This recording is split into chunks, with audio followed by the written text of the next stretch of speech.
آج کا یہ عبرتناک واقعہ ظالم شوہر اور مردہ ماں کے سینے پر لپٹا ہوا بچہ 9 ماہ تک زندہ کیسے رہا؟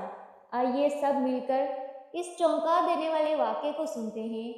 اس واقعے کی تاریخ بہت ہی پرانی ہے۔ عرب کا ایک قبیلہ تھا۔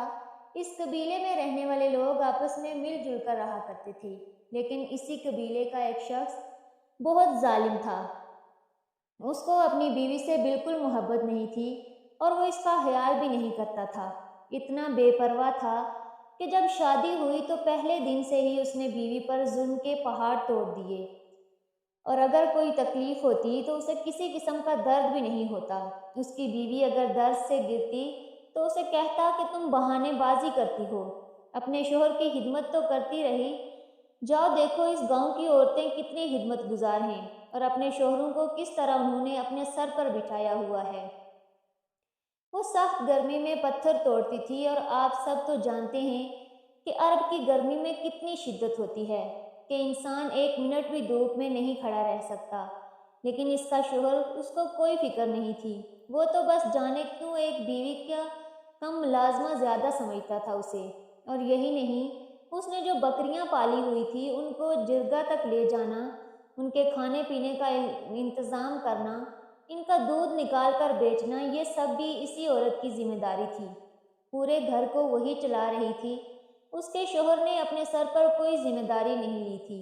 اسی طرح 1 سال گزر گیا تو صابر شاکر اور اس عورت نے بس اللہ تعالیٰ کی جو عبادت کرتی تھی، شوہر کی خدمت کرتی رہی اور محنت مزدوری سے پیسے کماتی۔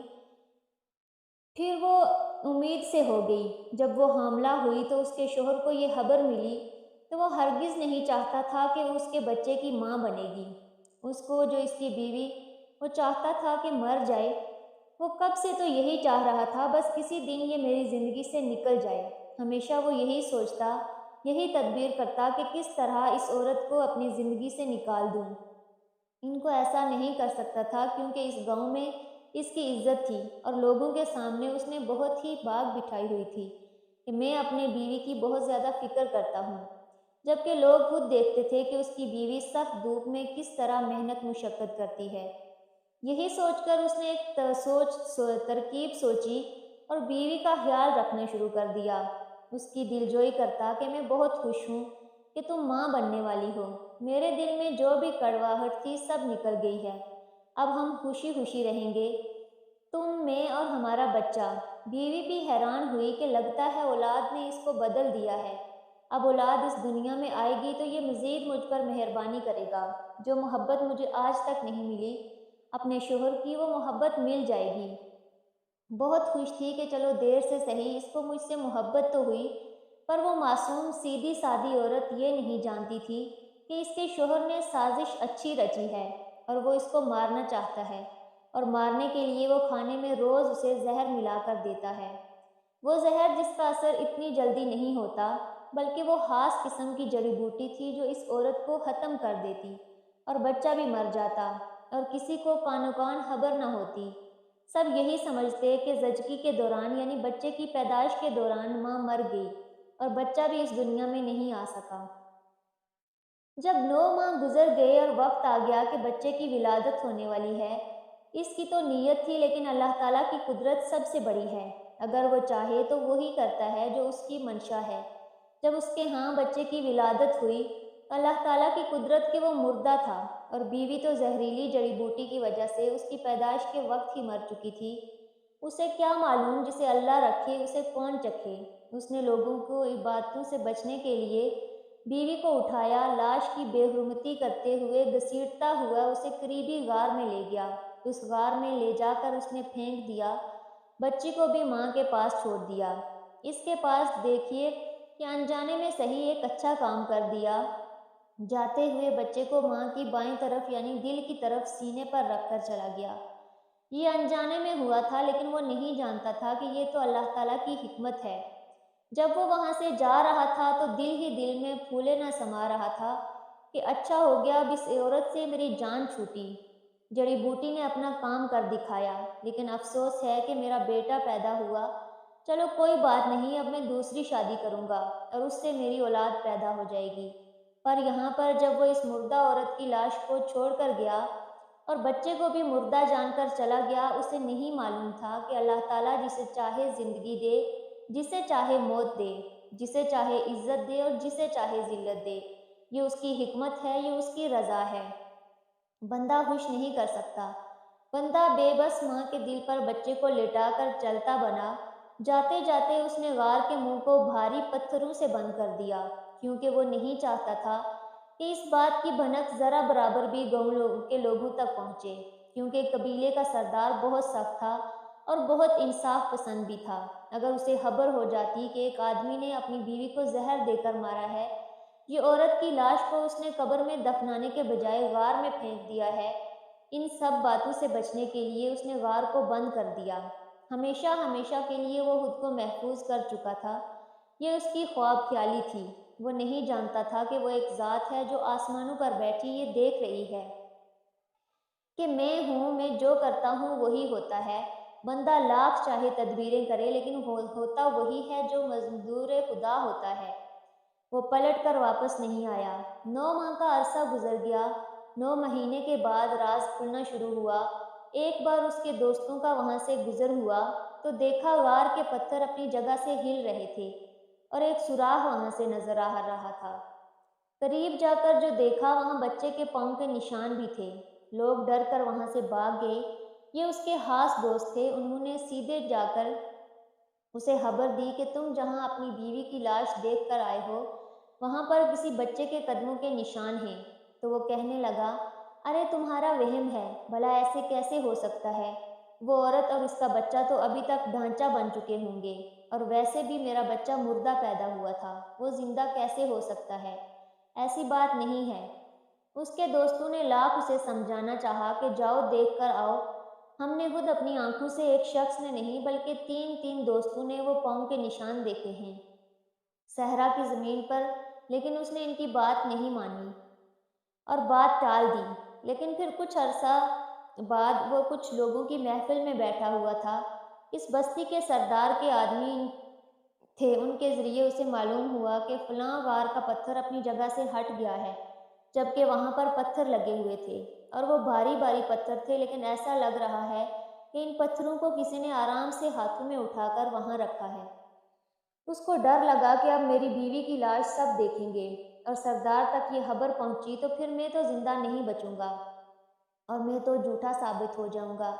یہ راز صرف میرے خاص دوستوں کو معلوم ہے، باقی سب گاؤں والوں سے تو میں نے یہ کہہ دیا تھا کہ زچگی کے دوران، یعنی بچے کی پیدائش کے دوران، ماں اور بچہ دونوں مر گئے۔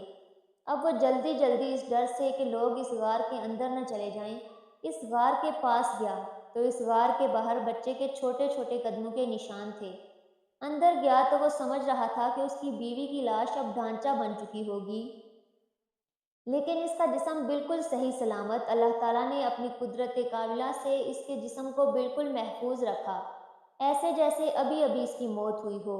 ابھی وہ مری ہوئی بیوی کو دیکھ کر حیران ہی ہو رہا تھا کہ اس کی نظر ایک صحت مند بچے پر پڑی۔ 9 ماہ کا وہ بچہ جسے دیکھ کر اس کی آنکھیں پھٹی کی پھٹی رہ گئیں۔ یہ کیسے زندہ ہو سکتا ہے؟ یہ تو مردہ تھا، اس کی سانس رک چکی تھی، اور یہ اب تک زندہ کیسے ہے؟ اسے کیا خبر تھی کہ اللہ تعالیٰ کس طرح رزق کا انتظام کرتا ہے؟ وہ اس بچے کو دیکھ رہا تھا کہ وہ ہنستا کھیلتا ماں کے سرہانے بیٹھا تھا، اپنی ماں سے باتیں بھی کر رہا تھا کہ جیسے وہ حیات تھی اور اپنے بیٹے کا خیال بھی رکھ رہی ہیں۔ اس شخص نے جب بیوی کو ہاتھ لگایا تو دیکھا سیدھی جانب سے بیوی کا جسم بالکل ختم ہو گیا ہے، مگر بائیں جانب، الٹی جانب، یہاں پر دل ہوتا ہے، جس جگہ سینے پر بچے کو لٹا کر گیا تھا، وہ بالکل تازہ اور صحیح ہے۔ اس نے دیکھا، میرا بیٹا میرے بڑھاپے کا سہارا، اسے یہاں نہیں چھوڑوں گا۔ اچھی بات ہے، مجھے خوشخبری مل گئی کہ میرا بیٹا زندہ ہے۔ وہ شخص بچے کو گود میں اٹھا کر وہاں سے بھاگ ہی رہا تھا کہ اس کے پیر میں کسی زہریلے کیڑے نے کاٹا۔ اس کی عبرتناک موت کی وجہ وہ کیڑا بن گیا، وہیں ڈھیر ہو گیا اور منٹوں کے اندر لاش اس کی گل سڑ گئی۔ لوگوں تک جب یہ خبر پہنچی یہ غار کا منہ کھل گیا ہے اور وہاں سے بھاری بھاری پتھر کسی نے ہٹائے ہیں، تو وہاں کا سردار ان لوگوں کے ساتھ اس غار میں پہنچا۔ لوگوں نے خود اپنی آنکھوں سے وہ منظر دیکھا، ایک عورت کی لاش 9 مہینے بعد بھی صحیح سلامت ڈھانچہ نہیں بنی۔ جس دن گلا سڑا نہیں اور بچہ اپنے جسم اس کا گلا سڑا نہیں اور بچہ اپنی ماں کے دودھ پر ہی پل رہا تھا، پھر بچے کو اس کی ماں سے الگ کر کے اب وہ کام کرنا تھا جو فطرت کا تقاضا تھا، یعنی اس عورت کی لاش کو حرمت کے ساتھ، عزت کے ساتھ، سبحان اللہ کی صداؤں کے ساتھ اللہ اکبر کہتے کہتے دفنانا تھا۔ لوگوں نے اللہ تعالیٰ کا وہ کرشمہ اپنی آنکھوں سے دیکھا۔ سردار نے حکم دیا کہ اس عورت کو بہت عزت اور آبرو کے ساتھ قبر میں دفن کیا جائے، کیونکہ یہ شہید ہے۔ بچے کی پیدائش پر جو اس دنیا سے چلی جاتی ہے، اس کو شہید کا درجہ دیا جاتا ہے۔ پھر اس عورت کو صاف ستھرا کفن دفن دیا گیا، نماز جنازہ پڑھائی گئی۔ وہ بچہ تب بھی نہیں رو رہا تھا۔ اللہ تعالیٰ نے اس کے دل کو ایسے ڈھارس دی کہ ماں کے بچھڑ جانے کا اسے غم نہ ہوا۔ اسے ایسا لگ رہا تھا کہ اس کی ماں ہمیشہ ہمیشہ اس کے ساتھ رہے گی۔ دل کو اطمینان ہو گیا تھا۔ وہ کمسن بچہ بس اپنی ماں کو جاتے ہوئے دیکھ رہا تھا۔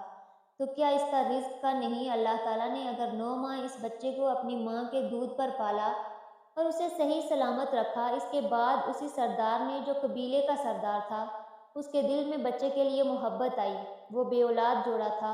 اس کی بیوی تک جب یہ خبر پہنچی تو اس نے کہا فوری طور پر اس بچے کو یہاں لایا جائے، میں اسے پالوں گی، میں اس کی ماں بنوں گی۔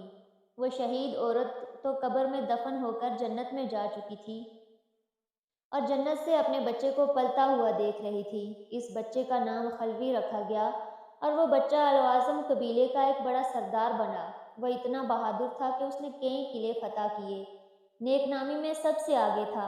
تربیت اور پرورش قبیلے کے سردار نے کی، لیکن اسے ایسا ہی لگتا تھا کہ روحانی طور پر اس کی ماں اس کے ساتھ ہے اور ہمیشہ رہے گی۔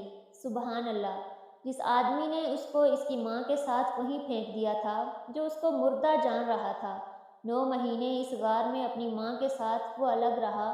اللہ تعالیٰ نے رزق کا انتظام بھی کیا۔ ماں کی لاش حرمت کے ساتھ وہاں رہی اور عزت کے ساتھ اس دنیا سے وہ گئی۔ شہیدوں میں اس کا شمار ہوا اور دنیا میں اس کے بچے کی کفالت کرنے کے لیے اللہ تعالیٰ نے کیسا عمدہ نظام کیا۔